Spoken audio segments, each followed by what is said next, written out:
Howdy, everybody. Hopefully, you guys are settled in for the evening and ready to learn.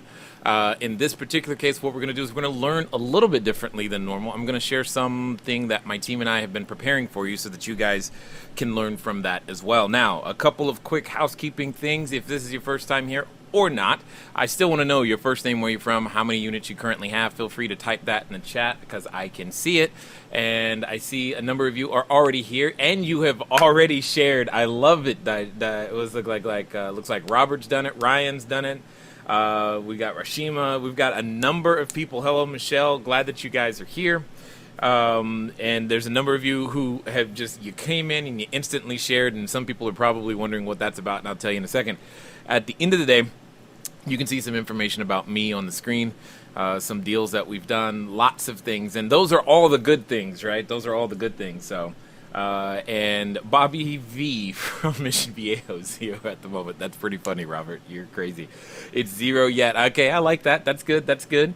Zero at the moment. Just make sure that you always remember that. Anyway, my name is Massey, CEO of CashFlowDiary. Thanks for being here. We're going to share with you, we've got something prepared that I'm going to try to share with you guys that I think will help you just have some perspective and hopefully give some of you some courage at the same time. Yes, I can hear the fan or the rain. I know it came on just as the same time as I hit the microphone button, and because I forgot to turn it off. So yes, there is a fan going on right now, and it's probably really, really, really, really, really loud. Forgive me. Anyway. For those of you who are here and you were wondering why did all those people share so quickly, well, it's because right now we are giving away, or we're running a giveaway. The giveaway is for an iPad Pro 9.7 gigabyte, 9.7 inch, 128 gigabyte model. It is in space gray. All you have to do is share the broadcast every time that I am live for an entry. So each time you share, you get one entry. You share multiple times, you get multiple entries. As it's all set, when it's all said and done on the first, what we're going to do is we're just going to pull one of your entries, somebody's entry, out of the hat and send them the iPad. I actually already have the wonderful device here with me for those of you who are wondering. And yes, it's sitting right here on my desk because it's going to go to one of you, and all you have to do is share. We track all the shares, whether it's you invite your followers on Periscope. I love those. Invite them on Twitter or Facebook. It doesn't really matter to me. What matters is that you go out there and share, and that's all you got to do in order to enter. Now, as a reminder, you can always catch our replays on CashFlowDiary.tv, and if you haven't before, feel free to download the podcast. We've been downloaded over 1 million times. I guess that means something might be there that could help you go out there and build your business in cash flow as well. And that's what we do here. For those of you joining, that's what I do, is I come up with ways to help you understand how to build assets using real estate and real estate related strategies, as well as online strategies, etc. Many of you know that we're in the process of putting together the course for our short-term rentals, because that's something I've been doing. We're at 19 of these, and it's pretty awesome to have these things going over and over and over again, and learning so many things, and been sharing so much with some of the members already, and they're already making money, which is really, really awesome, and we're going to be sharing that with you. If you want to be in the know about that, just go to cashflowdiary.com/coming soon. Again, that's cashflowdiary.com/coming soon. Haley, what's up? I see you. You guys are already here. That's good. Because I was talking to Haley and her husband earlier today, and I know that they're highly, highly, highly motivated to get their short-term rental game on strong.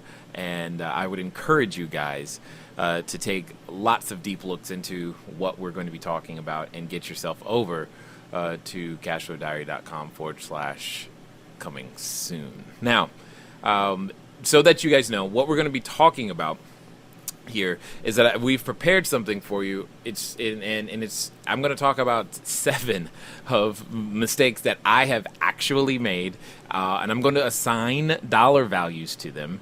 And it's something that we've prepared for you, so I'm going to switch to the video in a minute so that you guys can see it and go through it, because I think it'll help you learn a lot of things. I think it'll help you learn a lot of things about what is it going to take for you to build your cash flow, grow your cash flow, go to that next level, etc. Plus, as someone who's always talking about real estate, most of the time in business, most of the time when you talk to someone like that, you don't ever get to hear, like, did you ever make a mistake? Did it always go well? And the answer is no. It's never always gone well for anybody.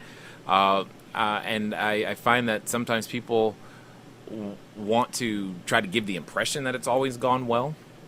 So what we decided to do is, one, we're going to do this particular session where you get to see some of the mistakes, and then we'll do another one where you get to where I'm going to just talk to you about, what has happened when things go wrong with investors, etc., or when deals go south, or when contractors do crazy stuff. Anyway, we'll get into that. But what I want to do right now is that I really, really, really want to share with you, like I said in the title, 7 mistakes.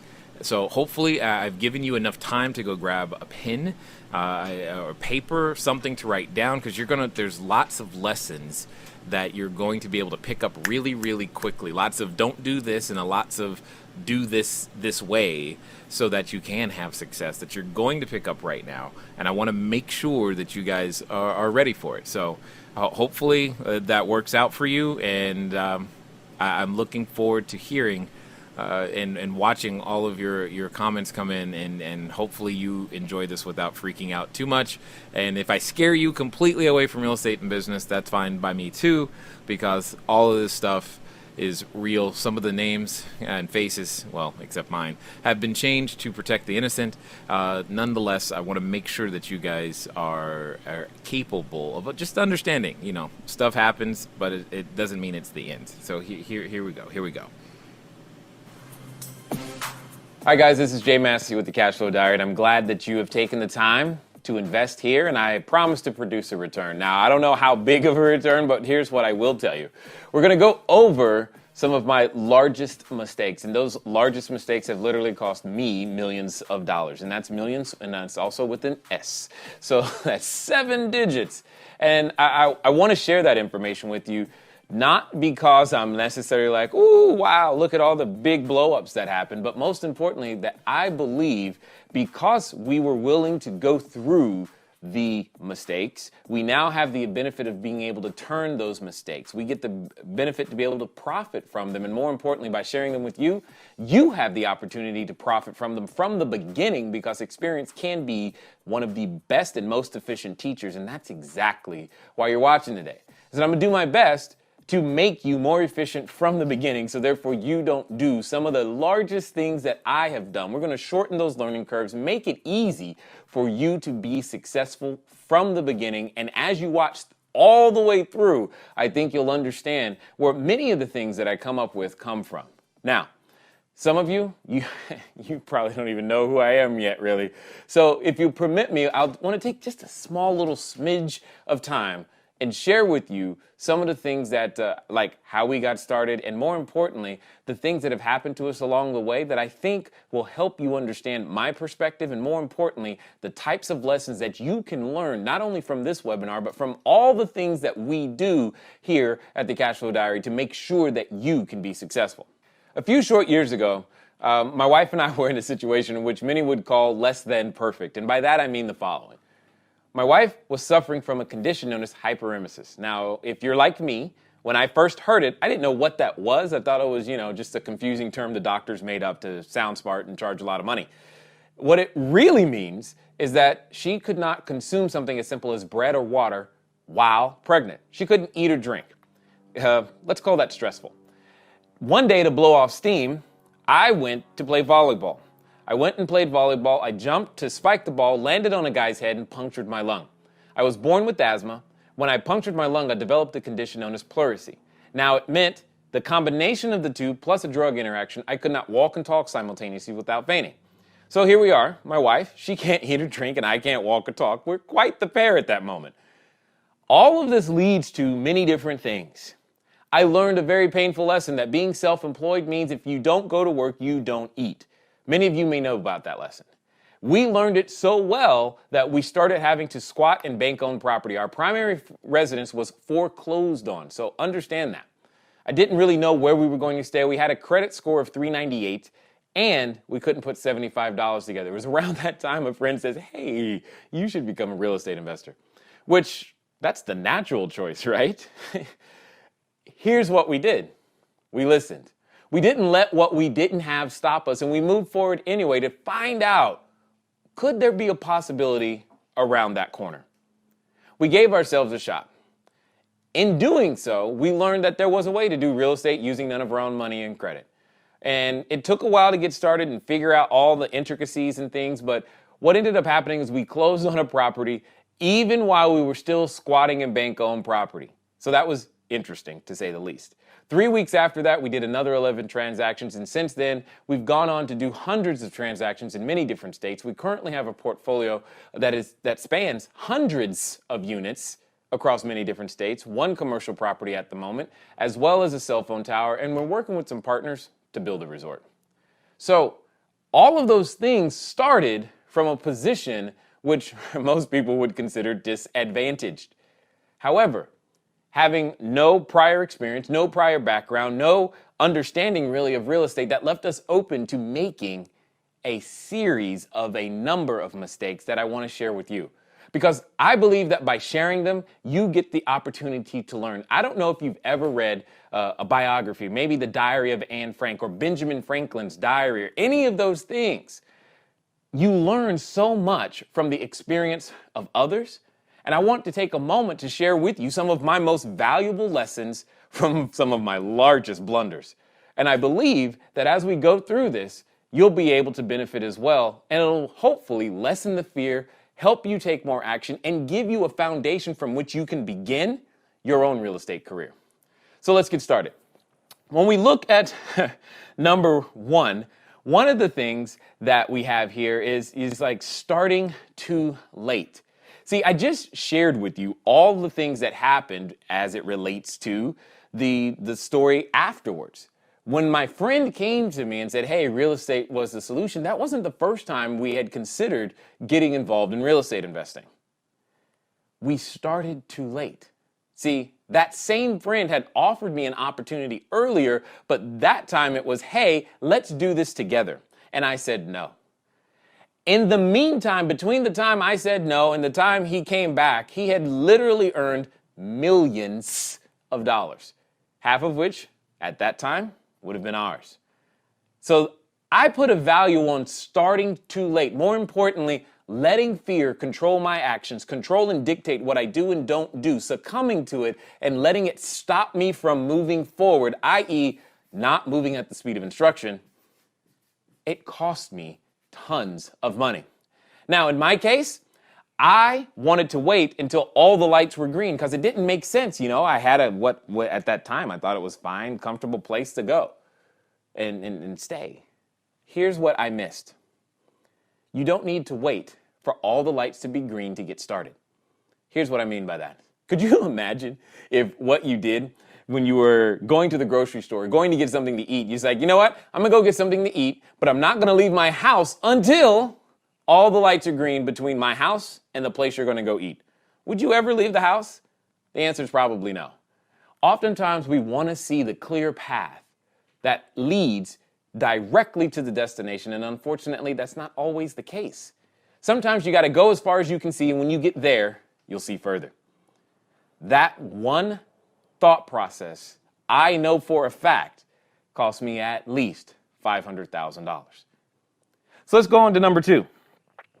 When it comes down to making real estate and business happen for you, one of the most important things to understand is the documentation.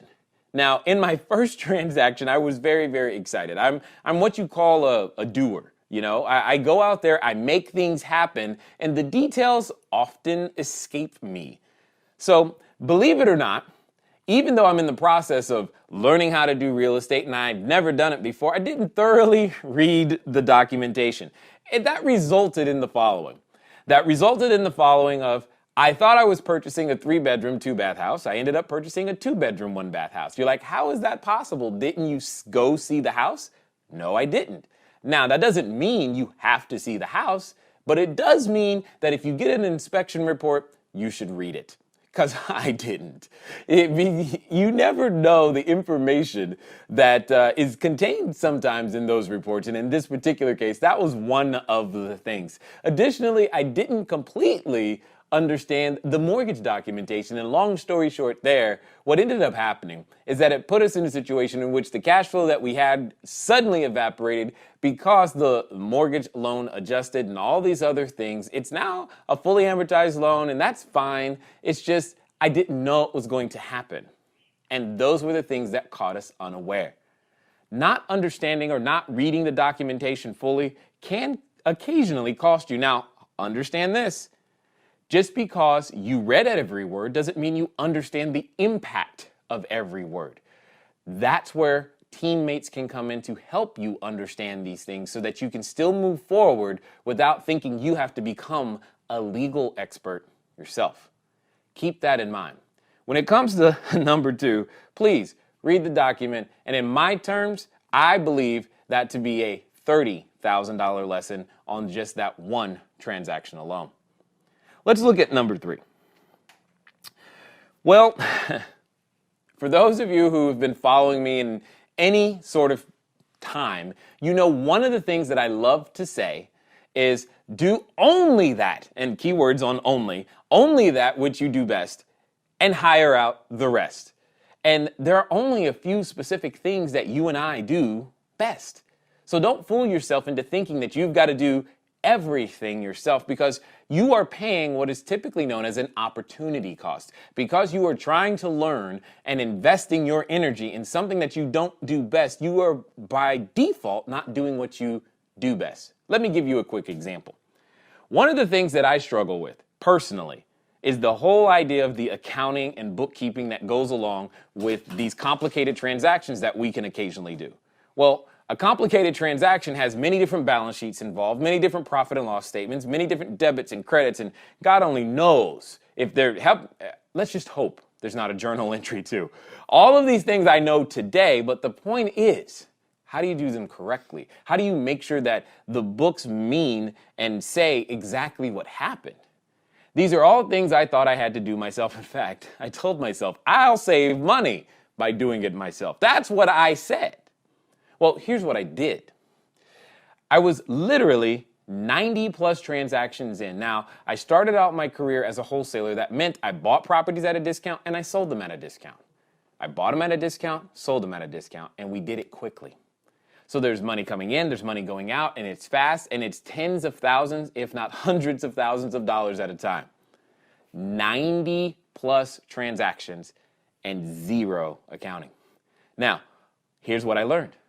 You want to get your CPA, your accounting, a bookkeeper on your team as soon as humanly possible. They are by far and away the number one person that you need. You say to yourself, but Jay, I know how to do all that. Great. I still don't want you to do it because it'll prevent you from becoming the CEO that you need to be so that you can go out there. Now, I'm not telling you just to, abdicate and turn your books over and never look at it again.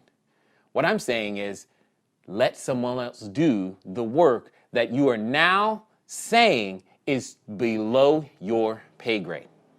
See, we eventually, obviously, have to catch all that up and tell the IRS what's going on, et cetera, et cetera. And it took a while to make that happen. I remember when I finally got up the courage to engage someone, they came to me and I kid you not, they said, Jay, there's a small matter of about $400,000 and we don't know where that went. Do you? So imagine if you can. Do you remember what you ate for breakfast, dinner, lunch, yesterday? How about last week? Do you remember how much it cost? Do you still have that receipt? That's just one meal we're talking about. And we had to go back and try to recreate $400,000 worth of transactions to understand where did the money go. Otherwise, it was going to be taxed and it was going to be a really big bill. Here's the point. Just figuring that out. We're not even going to talk about the time that was involved. Just getting enough service providers on board to help us do that easily cost $150,000 to straighten that out. Ask yourself this question.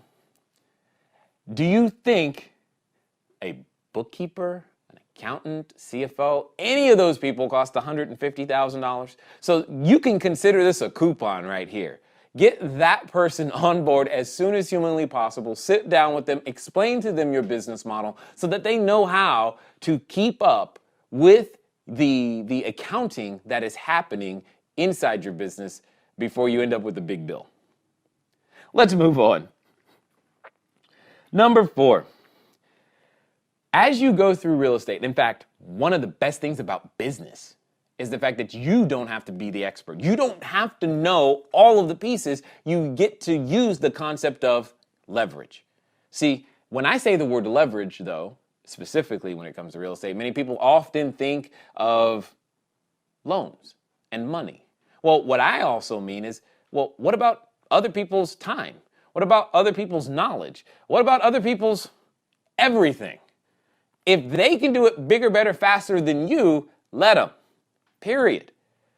And sometimes what it means is that you want to partner with other people. Here was the lesson that I learned. I know that myself, I am mechanically challenged. So you put a hammer, a staple gun, a caulking gun, any of those devices in my hand, and bad things are going to happen. I can guarantee that. So therefore, when it comes to rehabbing property or fixing and flipping, I'm not the guy that's in charge of the construction crew. I'm not the guy that's putting that together. I'm not the guy on the ground with the hard hat. That's not me. So I was partnering with individuals who supposedly had that strength and, more importantly, knew how to run the crew, select the team, and make everything happen. Long story short, that to me meant I was the weaker partner. So therefore, I abdicated a lot of the decision making, and we did a 50-50 transaction. I was going to raise the money, bring it to the table, and make all that happen. They were going to run the parts that they were supposed to run, and everybody was going to be happy, go lucky, etc., etc. Here's one of the lessons that I learned. A partnership is the only ship designed to sink. By that I mean, when you begin working with someone, you want to start out by thinking about what happens if this ship sinks? How does that unravel? Because as entrepreneurs, we're naturally optimistic. It's only going to go up and everything's going to go well, and we don't like to invest a whole lot of time in wondering what happens if it falls apart. Here's my point. Invest the time. Because here's what fell apart for me. The title company went out of business. The contractor skipped town, literally. And I mean, skipped town. The floor in the building, inside the house, was gone. I don't know how the floor disappears, but the floor was gone. I don't even know how to say this. The individuals we ended up getting the properties from was eventually persecuted or jailed by the FBI and the FTC. It was crazy. All of these things, and then, oh, by the way, there's this small little thing of title insurance that didn't happen either. Now, get title insurance. Because then you'll get to know all about the process of what's called quiet title. If you've never been through that, you don't want to be. It's basically you got to sue everyone to say, hey, this property is mine, and if anyone on the planet Earth believes that they have claim to this, please, by all means, let us know so that we can pay you off. Because that's basically what ends up happening. And that takes time. Long story short, understand that you are probably the stronger partner. You can become the stronger partner, negotiate like that from the beginning, and most importantly, make sure that you think about what happens if the ship sinks before you start. I can easily say that in this case, that this particular deal, this particular transaction, this particular lesson is easily worth $200,000. Let's continue. When it comes down to something falling apart, one of the most important things you've got to remember to do is communicate. Communicate to those who are involved. So one of the ways that, when you're in real estate that you're communicating, yes, to the partners, but also the investment capital came from somewhere, right? So you've got to learn how to communicate positive as well as negative or not so positive information to those whom you have a fiduciary responsibility. And this is where, again, I failed horribly. And the reason I say I failed horribly is because they had to call me in a lot of cases, and I promise you, I didn't want to pick up the phone. So that's lesson number one. Even if something goes horrible, pick up the phone. Because one of the things that I learned and heard through this was, even though this happened, I'd give you money again. And I was shocked. I was like, please tell me why. They said, because you will never make that mistake again, and you are now a safer bet. I was like, you are so right. Here's my point. Communicate. Because it cost me, the company, and it'll cost you referrals. That lost business is lost.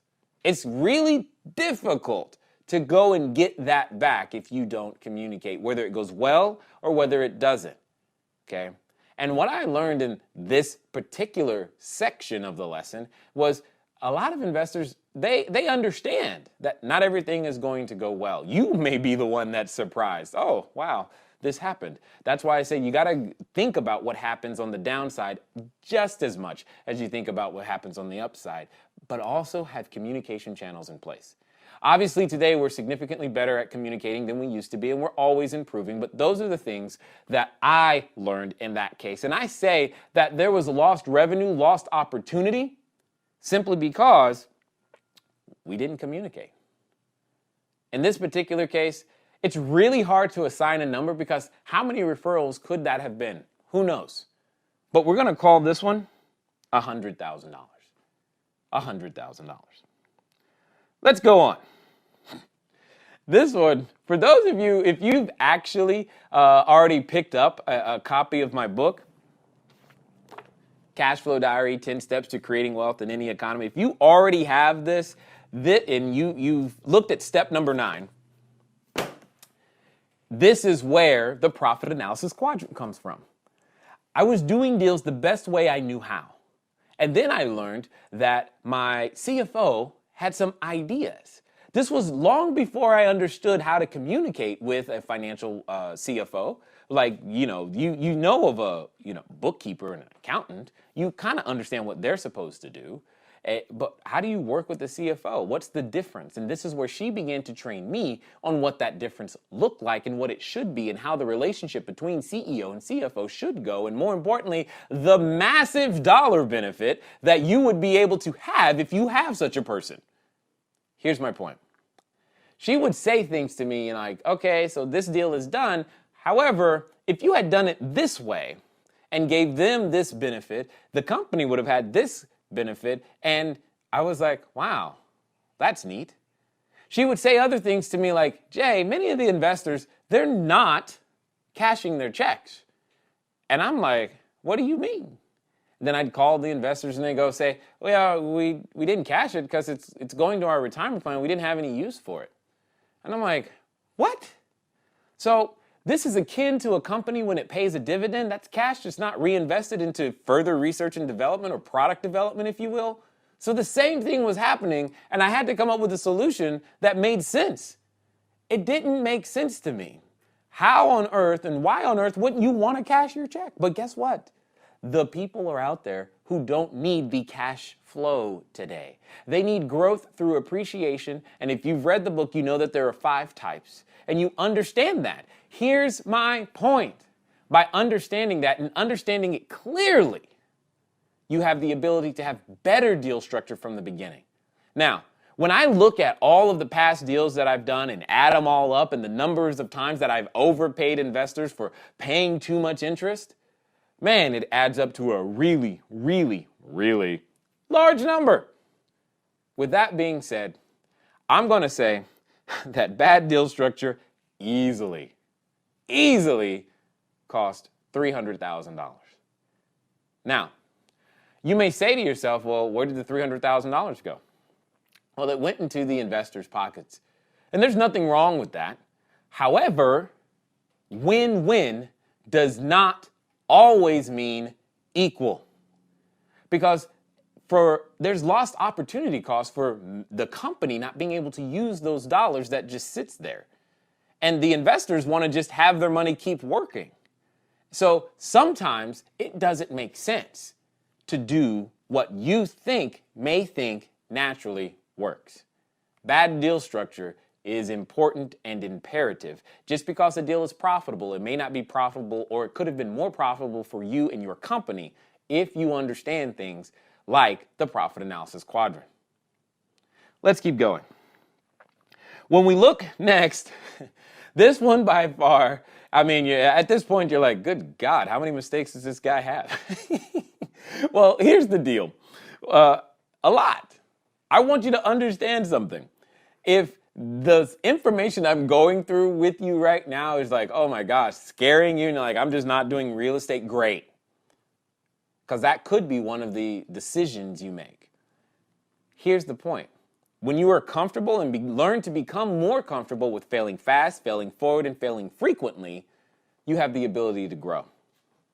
So on this one, definitely, as I've said, one of my larger mistakes and something that I learned very, very painfully. It's called the single point of failure. That's that one thing you're hinging on. If this one thing breaks, everything else falls apart. So here's how this manifested itself for me. In this particular case, in one marketplace that we were working in, we had one person who was in charge of the rehab as well as in charge of the property management and running the facilities.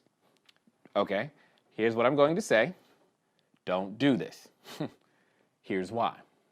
Because what would happen is that in the process of the rehab, we would go through and then do our checks, but we could be expertly led to the buildings and the units that were actually rehabbed and then told that the other units weren't yet rehabbed and more importantly were not, we couldn't go in because we didn't know, and which makes sense to some degree, right?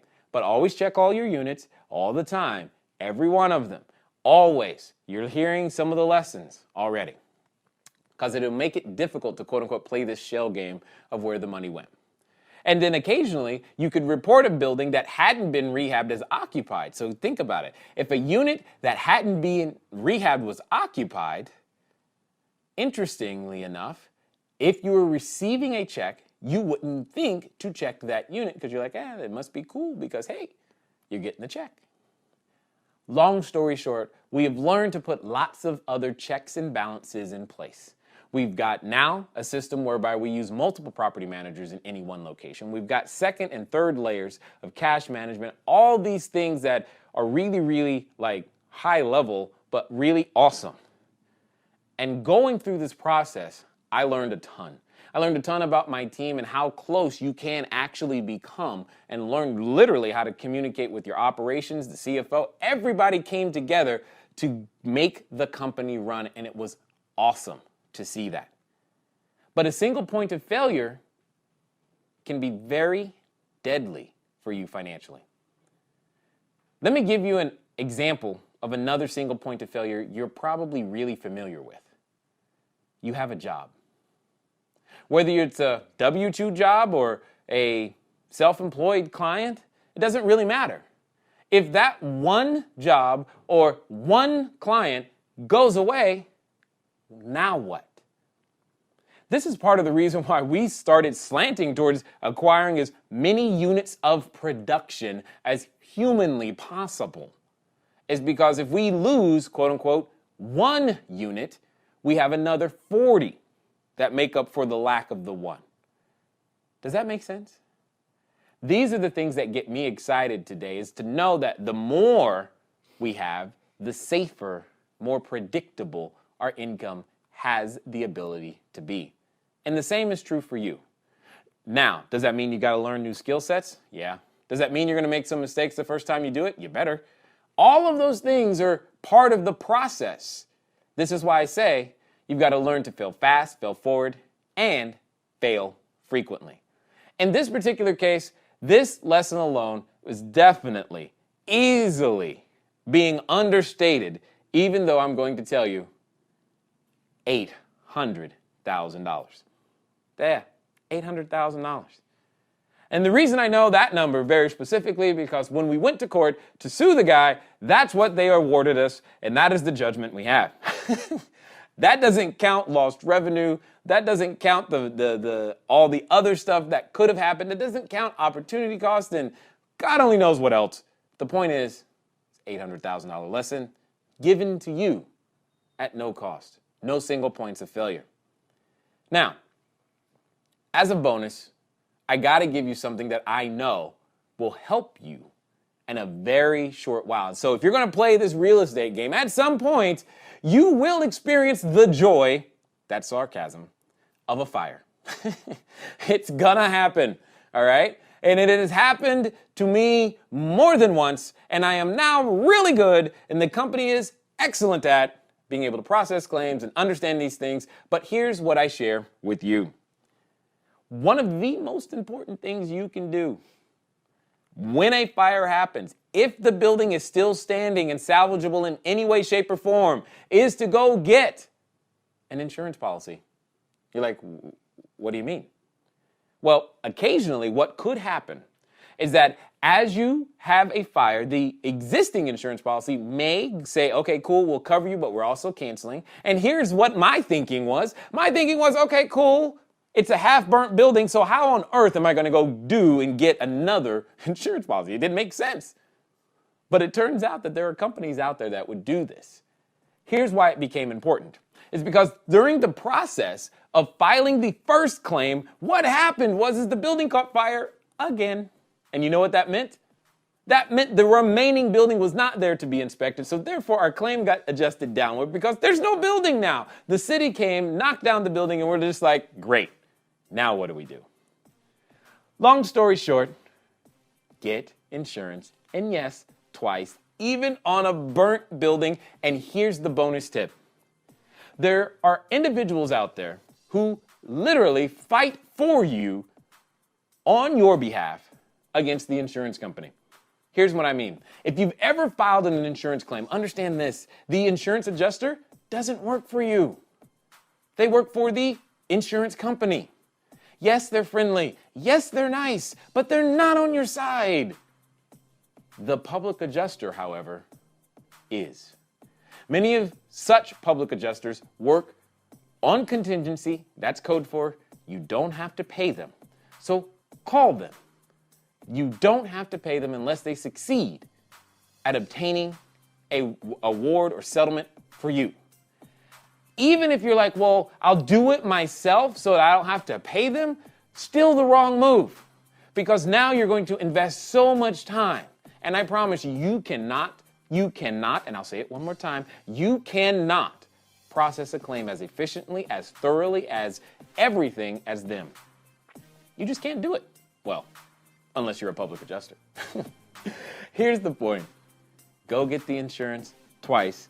Talk to the public adjuster, because I can tell you for a fact that these mistakes add up to many hundreds of thousands of dollars. And if you go back and add up all the numbers, you'll see what I mean by how it costs millions of dollars to not know the information you now know.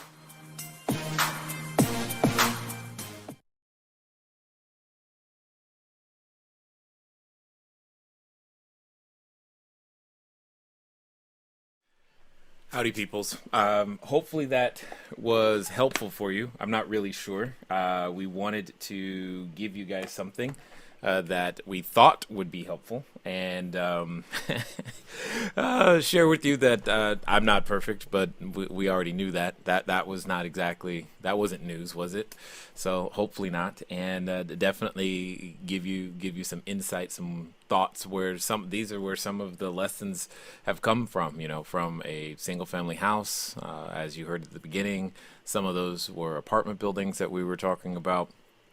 And obviously continuing doing deals, you learn something, as they say, on almost every one. So we do our best to help you guys through not only the, hey, do it this way, but also do it the wrong way. And if you think about it, people who know how to do something is because they've probably found out how to not do something first, and then now they're sharing it with you. So I'm glad that totally is something I'm seeing you guys in the chat. So it looks like you liked it. This is great.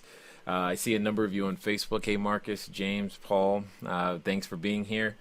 I'm sorry, what's that? You're researching the real estate market. Yes. Oh, you're talking to each other. I see what's going on. All right, Janice, and it looks like Xavier. Awesome. Excellent. Nonetheless, not everybody gets it right all the time. I figured, it doesn't hurt to share with you some things that have happened that have not gone well. Obviously, I could go for another 30 minutes, hour or so, even with more lessons. But I think that's enough for now. A couple of reminders really, really quickly is one, for those of you who may have come in as a result of a share, we are in the process of still doing our giveaway for the iPad Pro. So if you want to have an entry for the iPad Pro, all you got to do is share the broadcast when we're live, and we count all the shares. So every one of your shares counts. You share multiple times, that's awesome. And at the end, we're going to put all your entries into a bowl or hat or something and pick one out, and that person is going to win a swanky iPad Pro, which we think is awesome. And then feel free, if you want more information, always go to CashFlowDiary podcast. On Mondays and Thursdays, we release new episodes where you hear other entrepreneurs also talking about the things that they have done that may have not gone well, but also has gone well as well. And I see a number of you typing that you do listen to the podcast. I absolutely appreciate that. We do our best to keep getting as many interesting guests as we can indeed find. And lastly, this is feel free to catch replays at CashFlowDiary.tv. Some of them stay there a long time. Some of them don't stay there very long at all. So always check it, CashFlowDiary.tv. With all of that being said, ladies and gentlemen, it's been fun talking to you guys today. I look forward to talking to you soon. Until next time.